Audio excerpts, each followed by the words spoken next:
You're watching Baobinga talking absolute nonsense for the Raw Juice blog. Big ups all the man's them.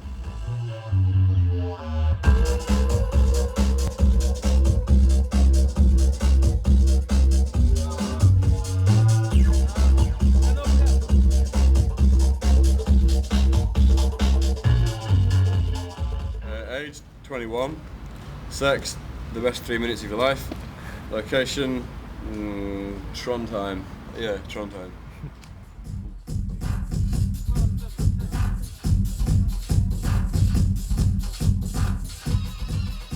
When did I start? I suppose when I started, I was always interested in music from when I was a kid. From when I was young, I was playing piano and drums, and I was like really fascinated by keyboards and synthesizers, and any kind of music technology was always really.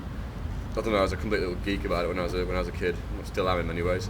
Whenever my mum used to take me shopping in town, like she'd always be trying to buy food for the week. They'd be like, "Oh, mum, we need to go to Gough and Davies," which was the sort of music shop in town. And I think when I was about 11, I passed my grade 5 piano, and as a sort of reward for that, my parents bought me a Yamaha DX11 FM synthesizer, which I've still got and I still use.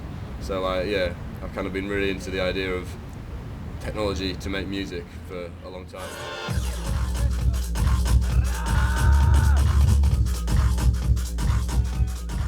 I used to teach English in China, in Shanghai, and I had this drink which was like a kind of pineapple slush puppy smoothie kind of thing, like pineapple and ice. And my understanding was it was called a Baobinga. And I did my first demo CD and I thought, man, there's no way anyone's going to sign this shonky music. What kind of name can I have? I don't even have a name sorted out. Oh yeah, what's that drink I had? I'll use that for now. But it doesn't matter because I've got time to think of a good name while I do the next demo. But then someone phoned up and they're like, yeah, Plastic Reagan. We're like, yeah, we really like the demo and we're going to release a track off it. And we love the name, don't change the name. So I've kind of been stuck with it since then. And I sort of travel the world and see it misspelled in various exotic ways across the globe. And me and DJ ID played in China a few years ago. And I thought I'd just check to make sure it does actually mean what I think it means, and no one had a clue what I was talking about, so I may well have made the whole thing up.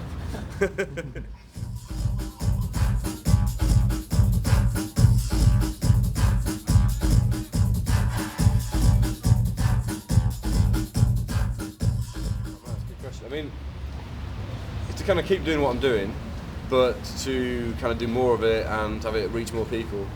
And also I want to move into doing more kind of production work for other artists in terms of like maybe, writing backing tracks to different people rather than just doing my own stuff. I mean, on the short term I've got a label starting up which is going to be, it's called Build, and we got with some really good remixes from people like Rosca and Untold and maybe Guido and stuff like that, and so that's looking good. Kind of develop that, work on that, DJ more, produce more tunes. And then long term maybe take it away from being focused on pure dance music and DJing and into just a more general kind of music production. So that's kind of a longer term plan. And life goals, I guess, is to continue to make a living through music, but one that will allow me to progress into getting married and having kids at some point. So it's quite a deep question. That what are my goals in life? I mean, that's a big question. Yeah.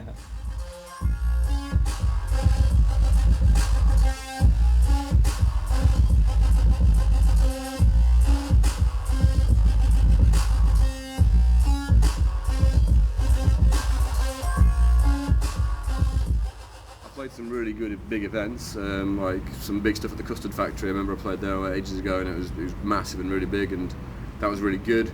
Then I've played some big events in other places, like I've played some massive raves in Spain, and I've not enjoyed them so much.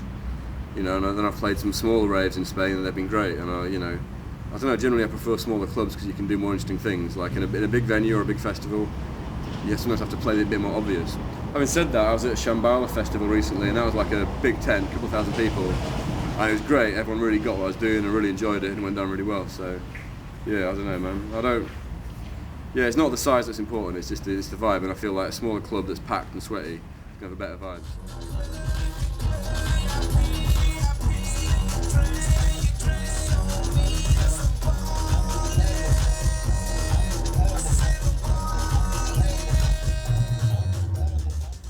I mean, I really like what Ed ID's doing at the moment. He's doing some really interesting stuff.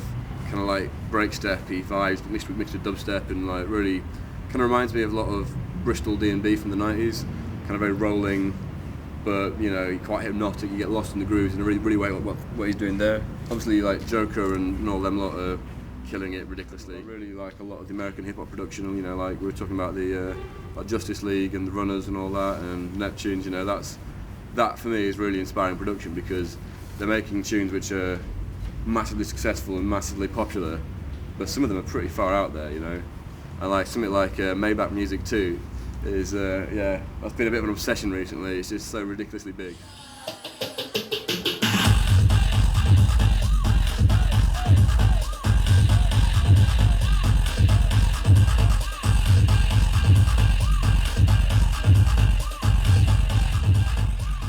Bass Music blog is it's me and ID, probably more him than me. He's kind of really working on that, and we've got like a team of people that kind of contribute stuff to it. There's like me, ID, our mate Dub 4 from Paris, Heavy Feet from Manchester, our mate James Fox from London, Mum Dance, Rezo, High Ranking, Terry Hooligan. It's all about people that aren't kind of necessarily playing one particular genre, aren't tied down to being one particular thing, and that are sort of developing the sound in a way along those lines, So it's quite good. We've got TRG, of course. We've got kids.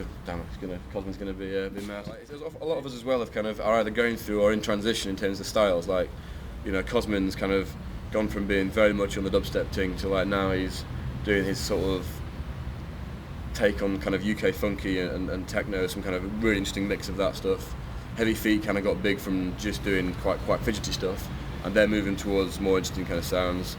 I've always been playing loads of different genres and styles, so Rico Tubbs is on there as well, and his thing, he's gone from being kind of like in the breakbeat scene to just being a general sort of speed garage wobble monster, and it's doing really well for him. So it's a lot of that. It's that this kind of the transition period. Like right now, it feels like music's very open, and there's a lot of interesting things happening where crossovers are happening, and it's all feeding together and doing some quite smart stuff. So yeah, those are the kind of vibes.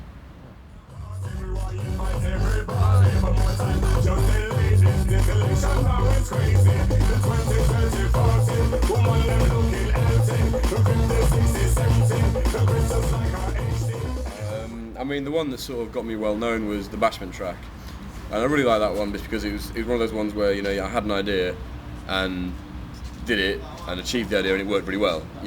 Sometimes you have an idea like, oh yeah, I'll mix samba with a waltz and it'll be amazing, and of course it's terrible and it sounds nothing like that. But like with that one, it's kind of like, I want to take a speed garage bass line and some really rough drums and mix them together, and it kind of sounds exactly like that. So I was quite happy with that one.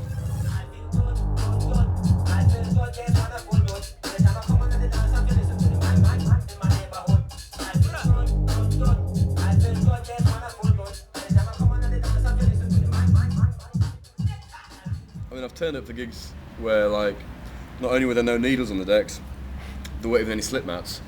That was pretty weird. Where did I sing that gig? A couple of years ago I played in Leon Cavallo in Milan, which is sort of quite an alternative kind of place, and it was like one of the few gigs I've done where there were like, dogs roaming around the dance floor. I don't just mean like ugly birds, I mean like there were actual, like dogs and Alsatians walking around. They seemed to be enjoying themselves, so, Binga, friend of human and canine. So that's pretty out there. I'm trying to think. I found out recently. I played in Tel Aviv. I played there a couple of times. The first time I played there, I just remember having this amazing night, and like there was just a huge amount of fun. And I played there again recently, and the guy that booked me, Shoko, he says, "Oh yeah, we gave you a special drink with a load of chemicals in it, and that's why we had so much fun." I was like, "Really? I don't remember that at all."